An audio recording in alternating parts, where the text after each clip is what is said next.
বাবার মৃত্যুতে যেখানে স্বজনদের কান্নায় ভারী হওয়ার কথা চারপাশ, সেখানে বাজছে ঢোল আর বাঁশি।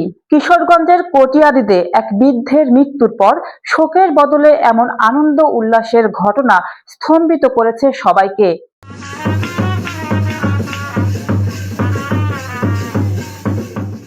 আজ রোববার কটিয়াদী পৌর এলাকার বাসিন্দা শামসুদ্দিনের মৃত্যুর পর শুরু হয় দাফনের প্রস্তুতি।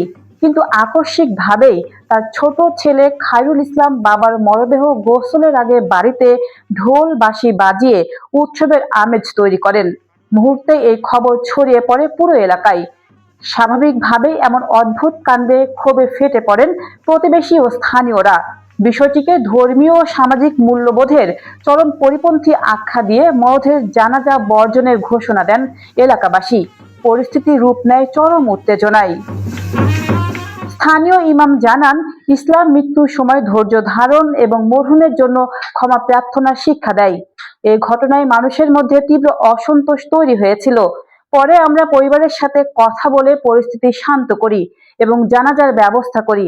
অবস্থা বেগতিক দেখে ঘটনাস্থলে ছোটেন স্থানীয় আলেম ও জনপ্রতিনিধিরা।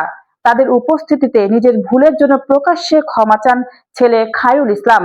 তার দাবি, বাবার শেষ ইচ্ছে পূরণ করতেই মূলত এই কাণ্ড ঘটিয়েছেন তিনি। বাবার শেষ ইচ্ছে নাকি সামাজিক অবক্ষয়।